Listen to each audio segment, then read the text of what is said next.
UP के CM Yogi Adityanath ने फिर से अपने प्रदेश की जनता को एक और उपहार। बढ़ती महंगाई को देखते हुए सीएम योगी ने कर दिया बड़ा ऐलान। महंगाई पर पड़ेगी अब सीएम योगी की मार। देश में महंगाई का कहर तो उत्तर प्रदेश की जनता में दौड़ी खुशी की लहर। उत्तर प्रदेश में आने वाले हिंदू त्योहारों को लेकर सरकार लगातार प्रदेश की जनता को उपहार देने में जुटी है। उत्तर प्रदेश के मुख्यमंत्री यानी सीएम योगी आदित्यनाथ अपने प्रदेश की जनता को एक के बाद एक उपहार दे रहे हैं।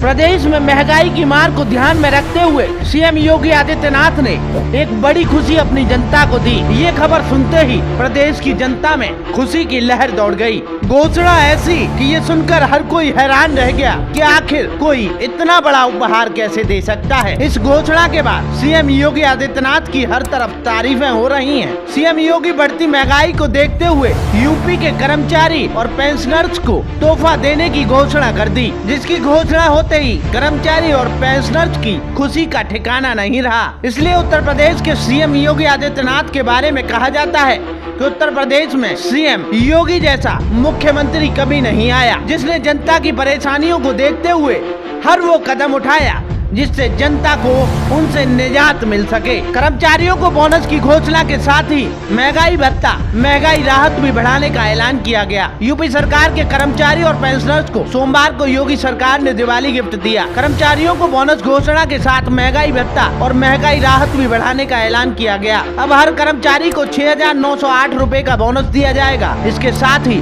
महंगाई भत्ता और महंगाई राहत में 4% की बढ़ोतरी की गई है। पहले 34% महंगाई भत्ता दिया जाता था, अब इसे बढ़ाकर 38% कर दिया गया है। आमतौर पर केंद्र सरकार की ओर से डीआर बढ़ाने के बाद राज्य सरकार भी अपने कर्मचारी और पेंशनर्स के लिए घोषणा करती है। केंद्रीय कर्मचारी और पेंशनर्स को डीए और आरए में 1 जुलाई 2022 से 4% की वृद्धि का निर्णय लिया गया था। उसी के तहत राज्य सरकार ने 4% बढ़ाने का फैसला किया। राज्य कर्मियों को अब 34% से 38% दिया जाएगा। महंगाई भत्ता और महंगाई राहत भुगतान में अक्टूबर वेतन के पेंशन के साथ ही देने का राज्य सरकार पर हर महीने 296 करोड़ का भार पड़ेगा। जुलाई से अक्टूबर तक के भुगतान के लिए सरकार को 1184 करोड़ रुपए का भार आएगा। इसमें पुरानी पेंशन पाने वाले कर्मचारियों को संबंधित 387 करोड़ की धनराशि जीपीएफ में जमा होगी। ऐसे में नगद भार 797 करोड़ रुपए का आएगा। बोनस की बात करें तो केंद्र सरकार ने दर के अनुसार ही राज्य कर्मचारियों को बोनस देने का भी फैसला किया। उत्तर प्रदेश सरकार के करीब 14,82,000 कर्मचारी बोनस की पात्रता में आते हैं। कर्मचारियों को 30 दिन के वेतन के बराबर बोनस मिलेगा। उच्चतम सीमा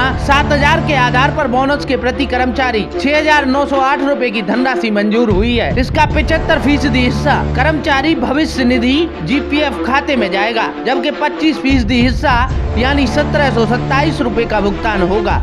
जो कर्मचारी जीजीएफ में नहीं आते हैं उनका नगद भुगतान होगा। इससे राज्य सरकार पर कुल 1,022 करोड़ रुपए का भार पड़ेगा। इसमें 639 करोड़ रुपए नगद, 383 करोड़ जीपीएफ जमा होगा। बोनस और डीए का फैसला साथ में लेने के कारण सरकार पर 1,436 करोड़ का भार आएगा।